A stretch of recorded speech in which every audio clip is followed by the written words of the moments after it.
Welcome to part 3 of PABCAB, the tutorial series where I briskly collect all badges of Phoenotopia Awakening. Now that I've obtained the Speedrunner badge, I'll try not to rush as much in my demonstrations, explanations, or clarifications. I also obtained the Zero Trial and Dark Wings badges promptly after, so the next part of the route is taking care of the remaining business in this basement area. I'll have to unlock the 2 barricades on the left, which entails putting Crystallis and particular podia throughout E.D.E.N.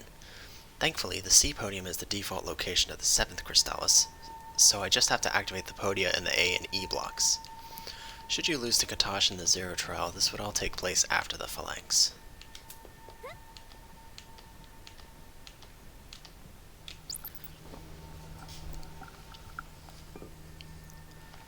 The locks to the door, as it were, are marked with a letter followed by a number.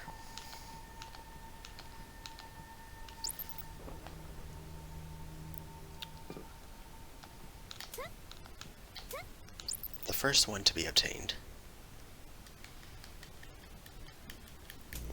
is in the E block. I mean, they could be obtained in either order, just logical first. E2, that's this very room. You find a hidden podium in that area there. Crud.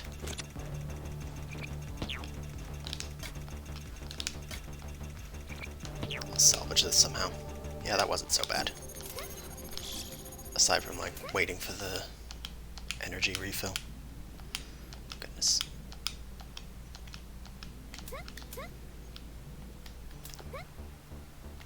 So yeah, you can tell that the hidden podium is there because of the minimap. The A block podium is A2, which is that room there.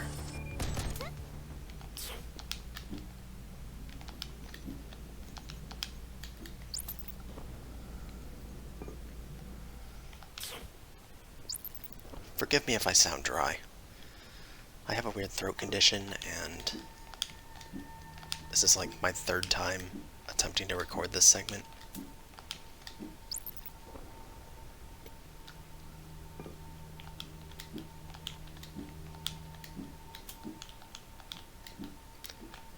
Not that attempt number 1 really meant anything, because I didn't realize until attempt number 2 that... Well, I'll elaborate later. For now, this area is unlocked.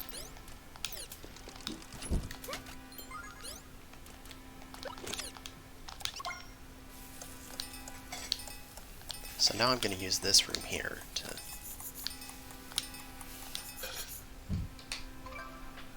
start cooking up Nutra meals.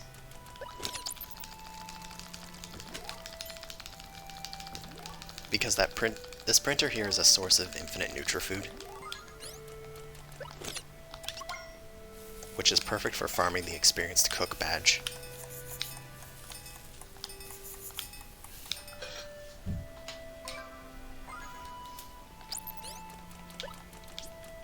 That is not what I meant to do. Come on! Stop hitting up twice there. Nothing to this. And meanwhile, I'll be consuming the safety heals that I've accumulated over the Zero Trial.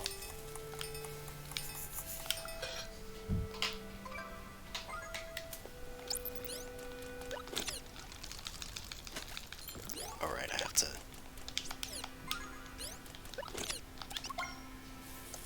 do that menuing there.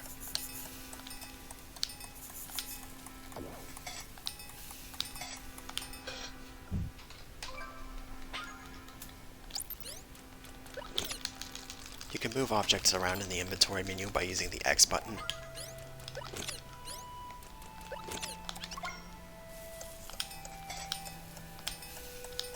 That's something that the tailor in this game tells you.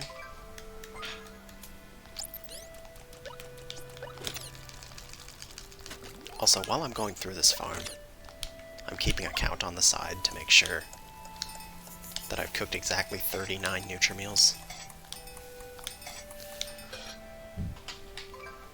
Because in this route, cooking is used for only one other purpose. And that is a Heart Ruby side quest later on.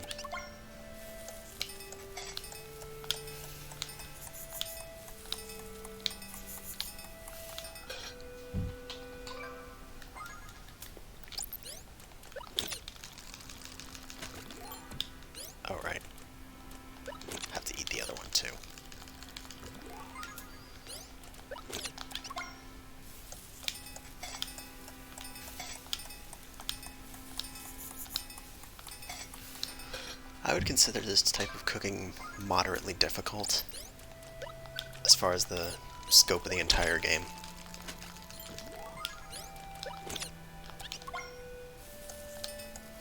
As in, you only have room for like 3 errors.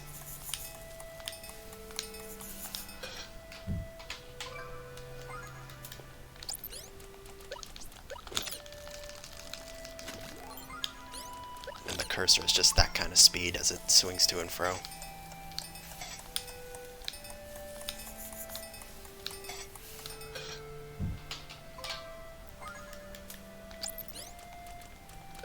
I'm rhythmically inclined, being a former Guitar Hero player, so this is no problem for me. No problem for me.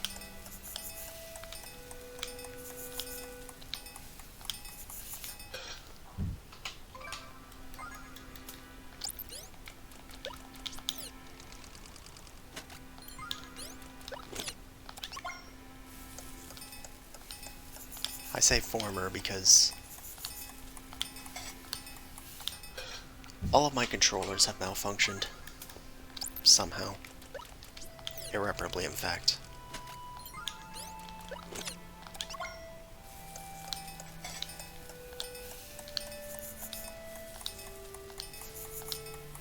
The blue fret of my last guitar controller stopped working.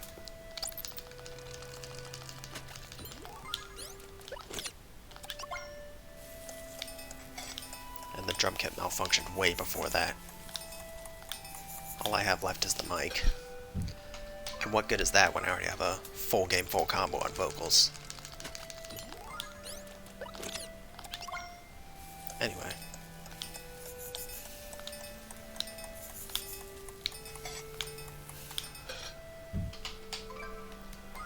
Up to 15 Nutrimeals at this point.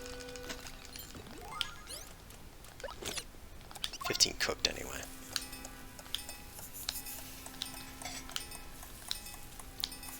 I find that sometimes if I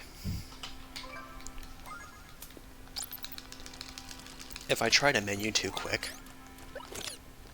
it does the input noise, but it doesn't do the input.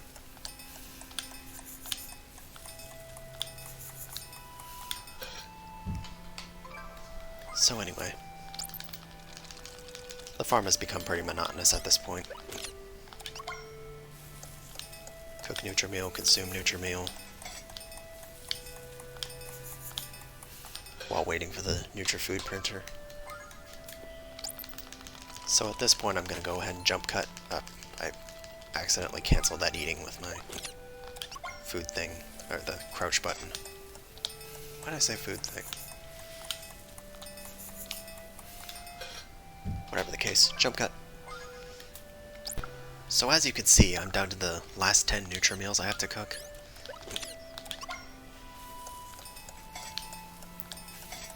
And I forgot that I was going to pick up where I left off with the whole recording attempt situation. On my first attempt, I recorded up to part 4, but then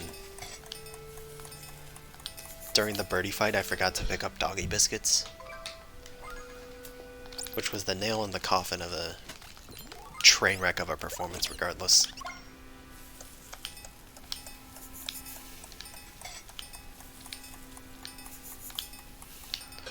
And then the second attempt was when I realized sometime between my recording of part 2, or sometime after, I don't know. Sometime after my recording of part 2, RE Central decided to reset my settings for no discernible reason. And that includes, like, how much I lower the in-game volume and raise the volume of the mic. So, like, I was awfully quiet compared to the game. In other words, I had to do this over again.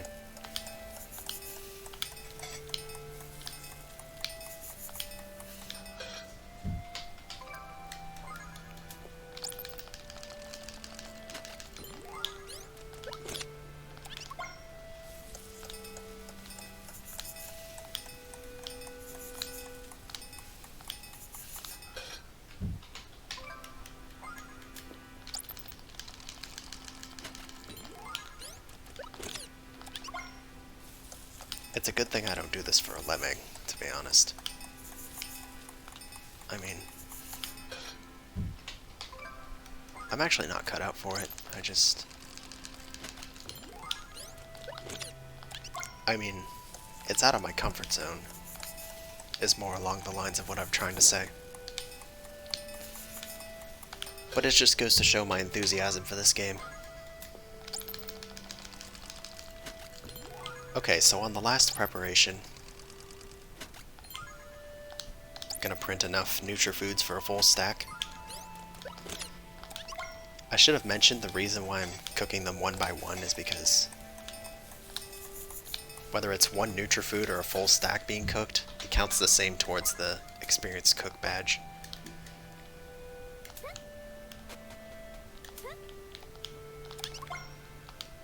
So now I'm finally done cooking Nutri-Meals. In here you'll find a bed. And farther right, a journal. You can just blaze through journal entries with the A and B buttons, and you only have to read one to count towards the Snooper badge.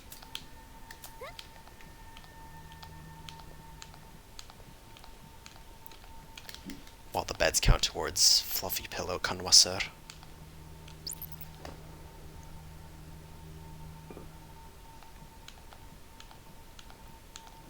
So that's all the business I have to take care of in Sphere for now. That means basically I'll be backtracking out.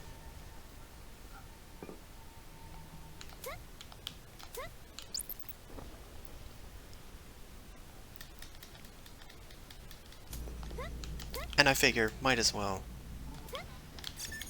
retrieve the 2 crystals that I used to unlock the area. Let me just do it like this. That way, hopefully, I won't screw up like last time.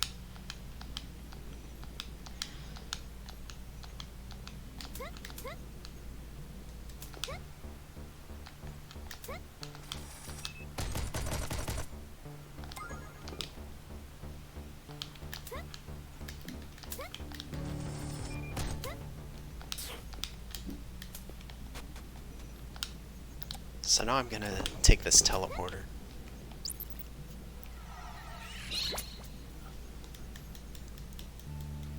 Sometimes when you teleport, Gale does a little dizzy animation. According to an NPC, specifically Van, it's dependent on inventory space and some other random factor. It kind of wastes time. But hey, it makes the process kind of realistic in a way. Anyway, so beyond Sphere, the next part of the route is in here. This teleporter is down currently. I'm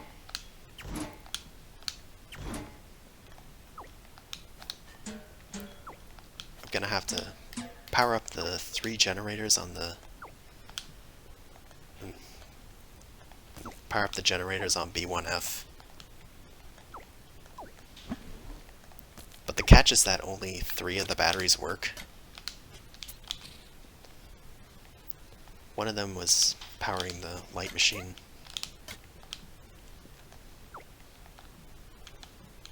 The other comes from the first crate I destroyed. And there's no guarantee whether it's the left or the right one, so I like to use the light machine to verify. Because it makes for less travel time. Now the guaranteed one comes from the leftmost crate.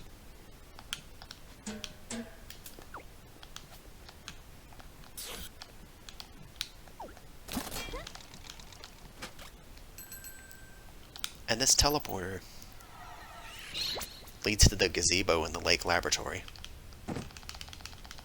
Man, luck is not on my side with these teleporters. And this gazebo also happens to contain a journal.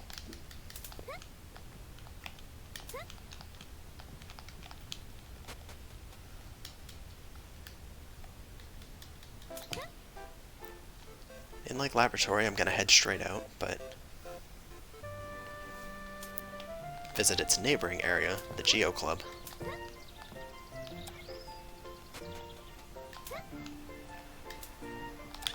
And become a member. This is required for a Heart Ruby and an Energy Gem. Well, 2 Heart Rubies, technically. More on that later. First I gotta learn the song. And that'll allow me to explore the dungeons and get some tickets. 3 tickets are required in the route.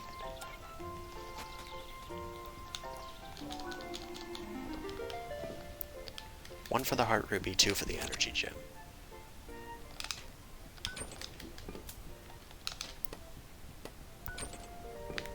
This is one of the Geo dungeons, just simple target practice.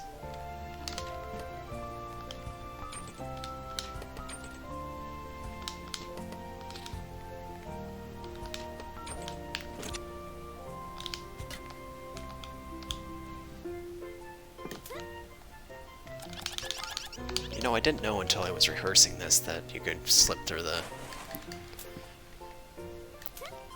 platform on the platform that I slipped through, basically. I just hadn't pieced it together at the time. Or in my first playthrough.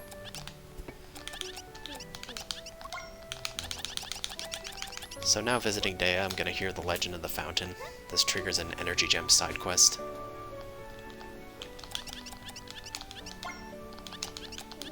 Then I'm gonna stop here and get exactly 6 extra pockets.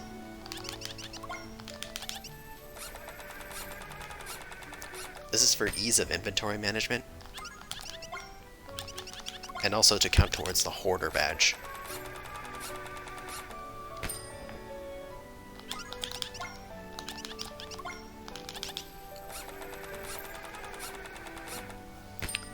Well, I'm deciding 6 in this case because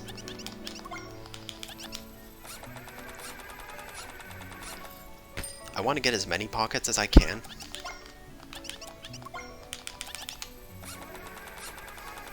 While setting aside some Rin for further business in this city. Now I'm gonna stop by this house so I can pet this cat. There are 9 cats in the game, as well as 13 beds and 7 journals. Now I'm gonna hit up the library. You'll see that there are some notes scattered throughout here. And they're the keys to solving this song puzzle here. In earlier patches, one of them is wrong, but it's easy enough to figure out which. Because it's a straightforward logic puzzle.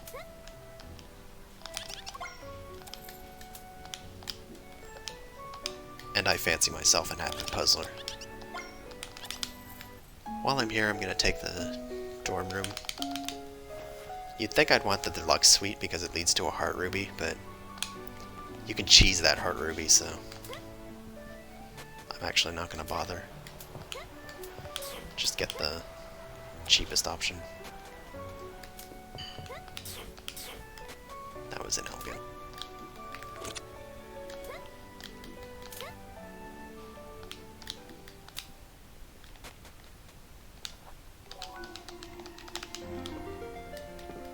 Stop for this Heart Ruby here.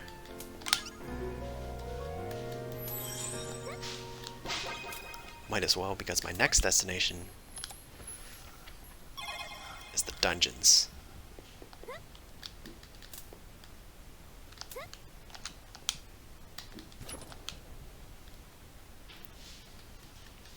I'm gonna go here.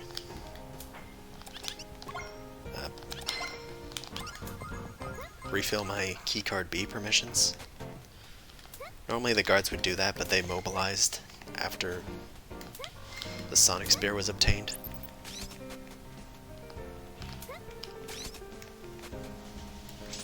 So now the terminals do it. So I'm backtracking through here for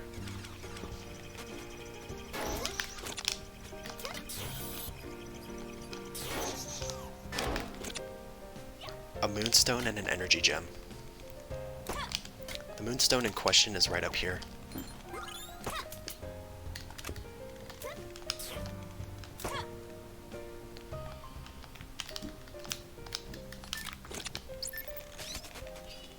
The energy gem in question is in here.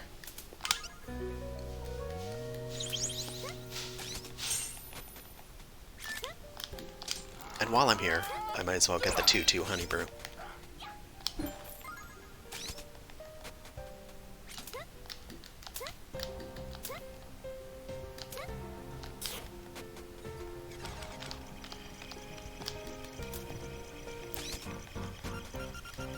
So that takes care of my business here for now.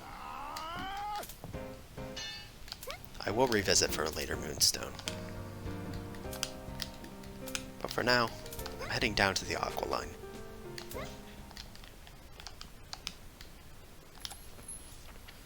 Sitting on a park bench.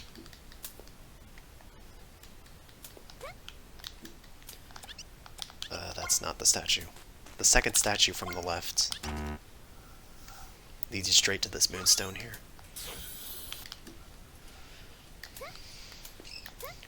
One of two to be collected in here.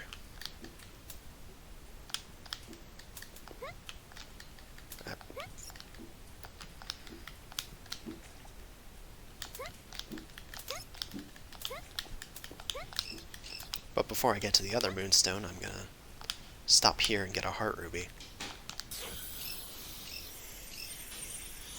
It's a cinch with the rocket boots.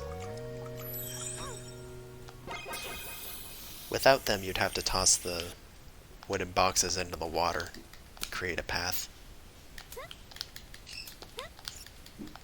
Oh, goodness. It's kind of hard to somersault in that thin hall. Hello. That was weird. They say you learn something new every day. TIL.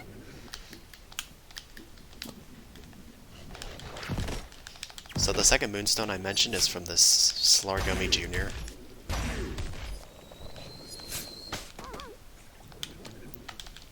Basically a nerfed version of the first boss. The other one is just an annoyance. But the Cobalt Blaster makes short work of my target, as it were. Quarry. My quarry. Call it that.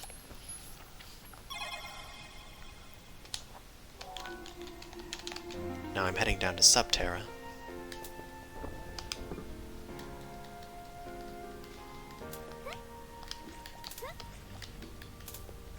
To obtain some collectibles and pay my first revisit to the Cosette region. Want to make sure to keep... Ooh! Down to the wire! Real quick, gonna lower the water level. Because first of all, I have the rocket boots. Second of all, it'd be dangerous if I drowned here. Like I almost did. The first collectible to be obtained here is a heart ruby. That involves hitting these Lewis switches. The first one I hit lowered the barricade right near the green gummy that I just shot down.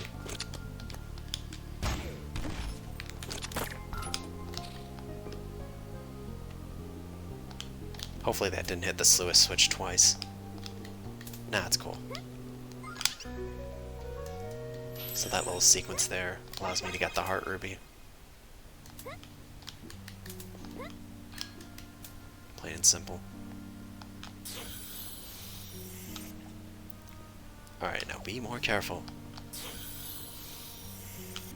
I mean, dropping when the water's down doesn't matter as much. However, it is still concerning.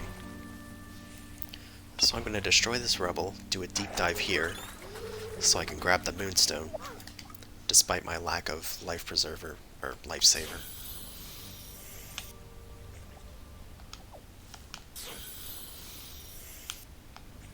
I guess that gummy attack is a good visual cue for when to start hovering.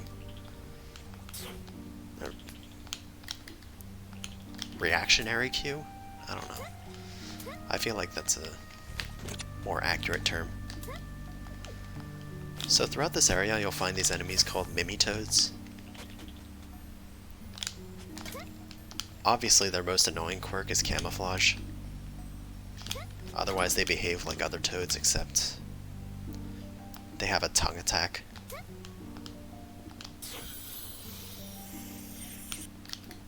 I opened the path earlier for backtracking purposes. There's a Moonstone in here. Ah, crud.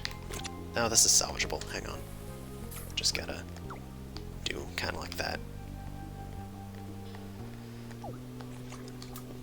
Maybe stack better. Kind of like that. Above all else, you want to make sure that none of the boxes land up here, because it's tough to salvage. And if you fail, then you have to reload the room. I missed. Let me try that again. That's better. So yeah, those explosive boxes set off a chain reaction that allow me to collect that Moonstone.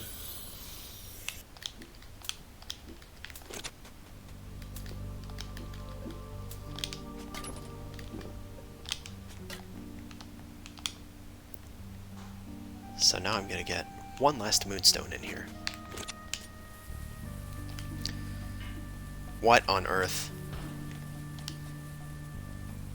What that bomb bounce off? That's so weird. Oh well, just a minor inconvenience. I think that's like 4 seconds lost. Make sure I have enough energy for this hover here. It's not super tight, but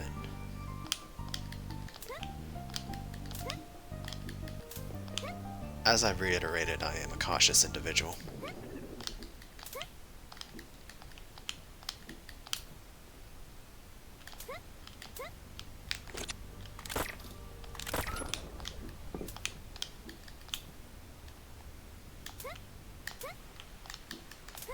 So this route actually involves the Havelock side quest. That's a required dialogue option right there. Otherwise you get looped into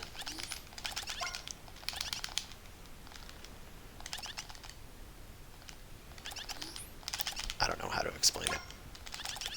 So when you hear the old man's story, you can request the old key and resolve to correct the pollution problem here.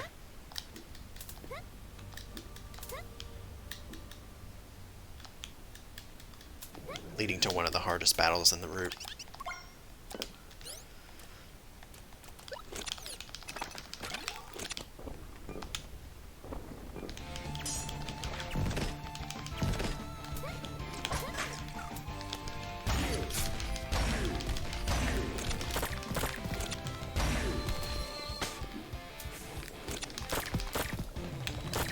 It's Slargummy, but green. Just when you thought it was over. The Slargummy has 3 offspring. Biggins too.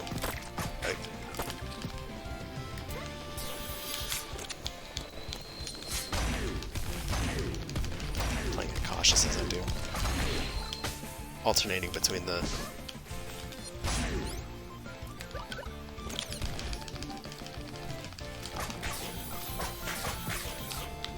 Cobalt Blaster and double crossbow based on my mood.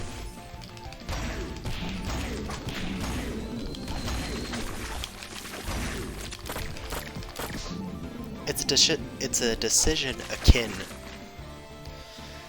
to somersaulting versus tumbling, where tumbling corresponds to the Cobalt Blaster. So with that settled,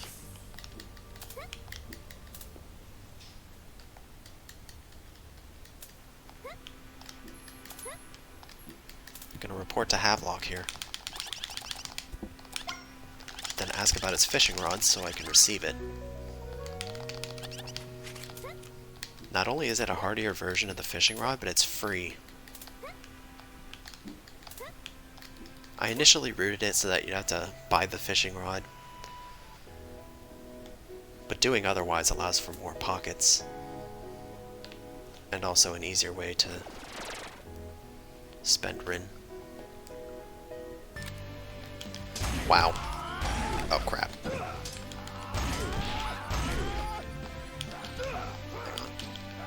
Come on. Yes. Alright. So I meant to say that I was farming for an overworld encounter, but miraculously I got it first try.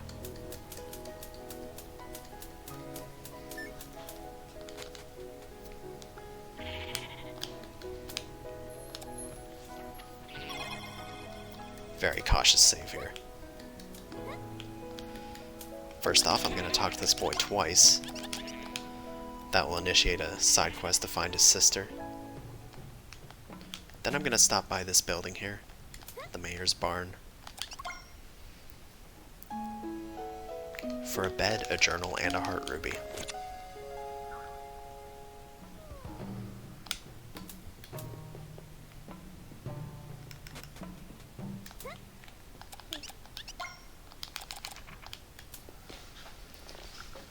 See if I can find the puzzle in my notes.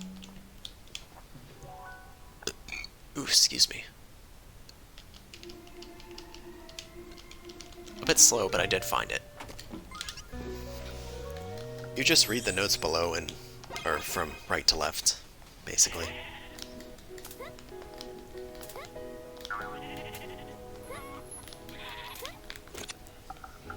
With that settled,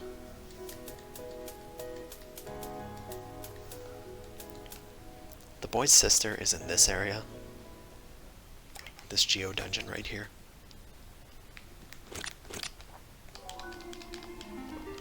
If not for that fact, I would not be obtaining this GEO ticket. This is where you wait for scabers to press down on pressure plates. I used the third wooded thing from the third wooded thing to the left of the pressure plate on the upper left.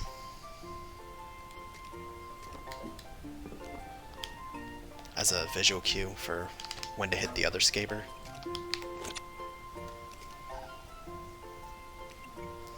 In this room I use a bomb to weigh down this pressure plate while the other scabers do their thing. Nice and simple way to do that room. Now I'm going to talk to this girl until she gives me a dandelion and leaves the place. That will allow the side quest to be completed. But I won't complete it yet simply because, first of all, I don't have to, second of all,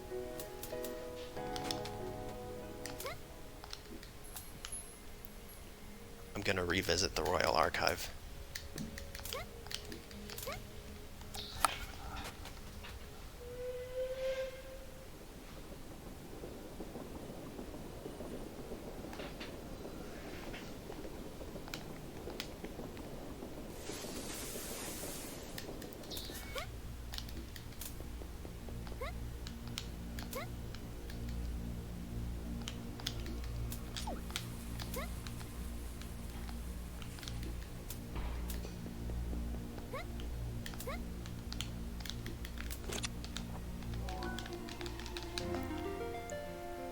I intend to complete this area.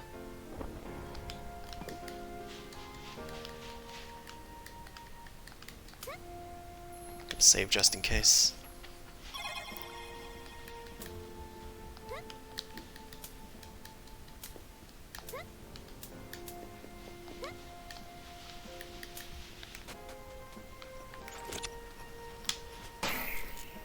The rail shooter that I just destroyed doesn't shoot like the others. And it sometimes retreats into this little hidey hole, housing a box containing a secret moonstone. Oh, come on.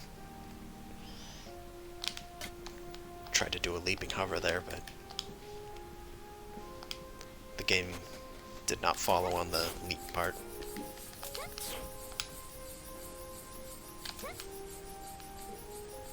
There's a heart ruby in here.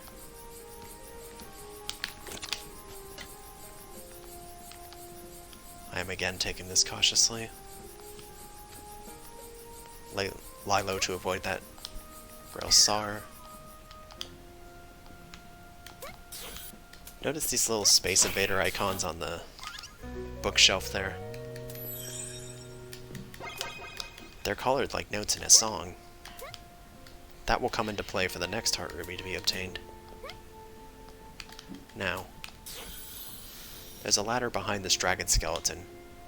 You'd think you'd need the rocket boots to get there, but technically, in a 100% strat, you can get there without the rocket boots. Now, if you mash rhythmically and try to lift up this metal crate, then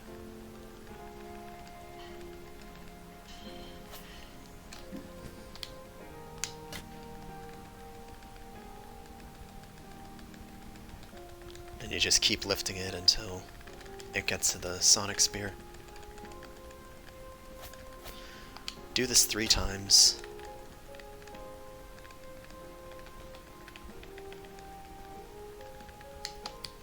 And now you can displace it.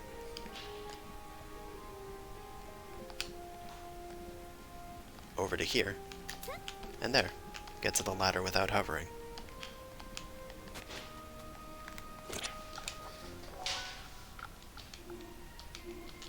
Now time to play the Space Invader song.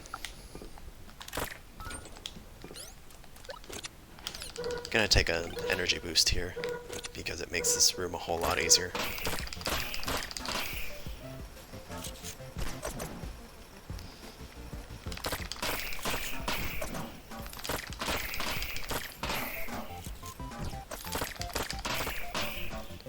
Easy peasy.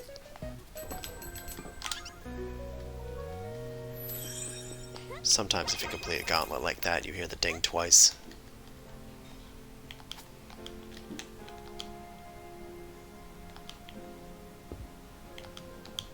Moving on.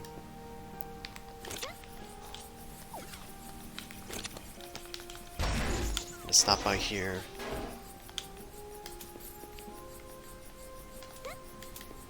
Make sure I don't get hit by the rail SARs. Destroy this crate in particular for the Lunar Watch. The only other useful one is one that contains Rin, I think. Ah!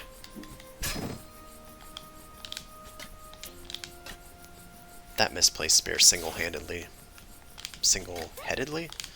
ruined the quick cycle I was going for. Kinda like that, but, you know, quicker. In this area lies an energy gem.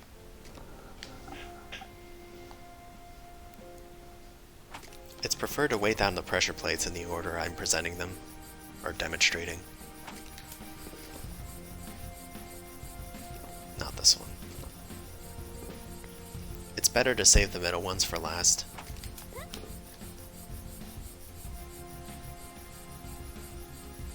For the others, just wait until the tail end of their cycles to step on the pressure plates.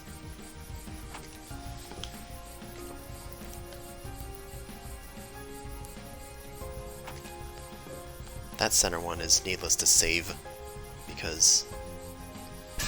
ah, crud. I did not play that out very well. Well, on the bottom one you can just stand there and not get hit. In this one, as long as you stay crouched, you won't get hit.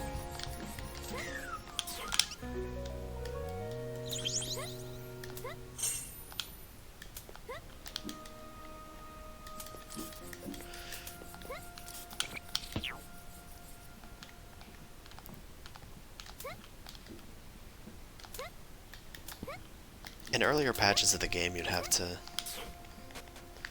do those gauntlets over. Thankfully, that's no longer an issue.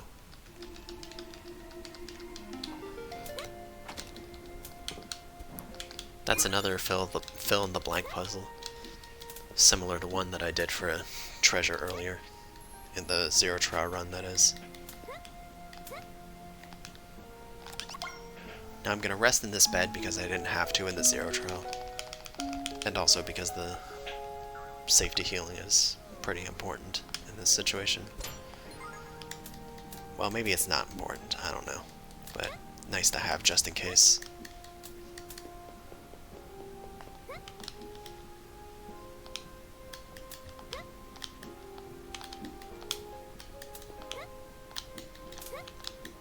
I didn't do enough tumbling back in the... or tumbling? Whatever. Doesn't matter whether I say tumbling or somersaulting in that context. Either way, the meaning gets across.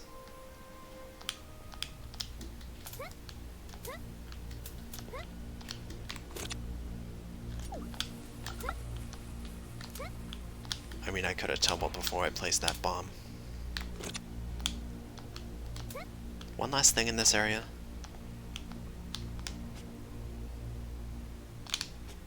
I just tried that on the fly. Didn't know if it would work or not.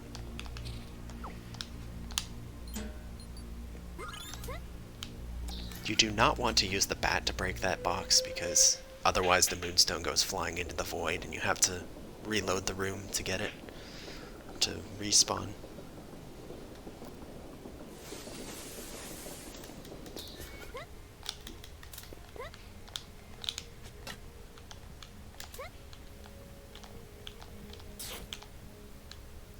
So anyway, that covers it for that area.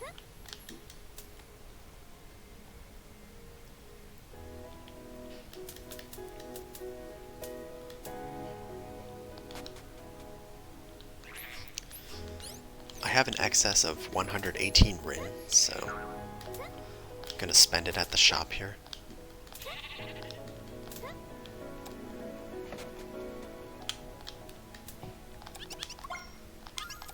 I like to purchase Cosette cannolis because they stack better than anything else in the shop. Okay, so now I have 22. I'm gonna buy a batch of 4 Paro eggs, that way I'm left with 2 Rin. Want to have as little as possible for the not-for-profit badge, which will be covered in the next part.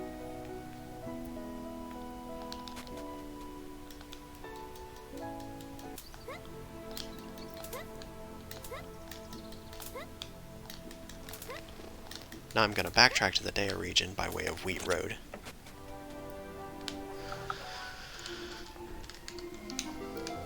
This is a simple puzzle just by looking at the flowers hanging above. Like, I didn't even have to look at my notes for that. I mean, sure, I could have been faster, but not much faster.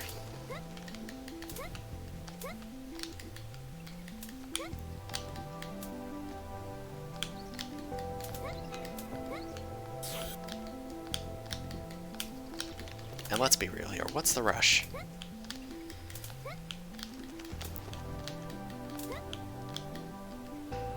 This is a tutorial series, not a speedrun. So I'm actually entering this fort to find a hidden cat down there.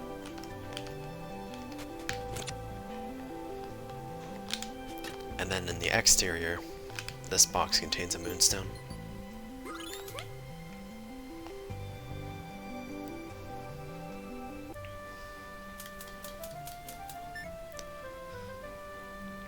Now that I'm back in Daea, or the Daea region, my next stop is Lake Laboratory. I'm gonna do what any percent would have done already, but Zero Trial never does. And that is unlock the Fran ways. Before that, I have another cat to pet. You just use the grab input right near them. Make sure I have enough inventory space. Yes, I do. For this tailoring voucher here. That's a reward for freeing her, basically. So I give her 10 Moonstones. Now she's doing a teleporter experiment.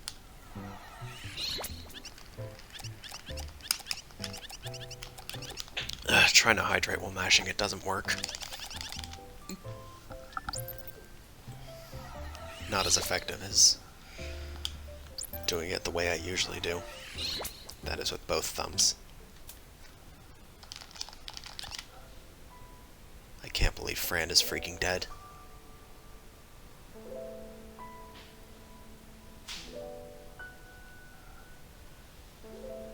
Just kidding.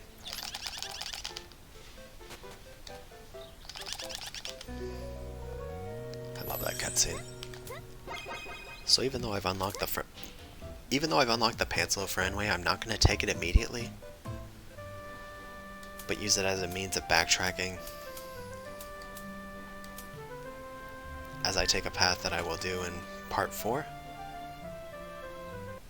As I take a path that I will do. What kind of phrasing is that? This is what happens when I improvise. Anyway, progress report. 8 heart rubies, 3 energy gems, 33 moonstones. 2 overworld encounters. Slept in 4 beds, read 3 journals, pet 3 cats. Almost got the experienced cook badge. Got experienced diner in the process. Well, not the process. I also did the energy boosting stuff. So that's it for this part. Until next time.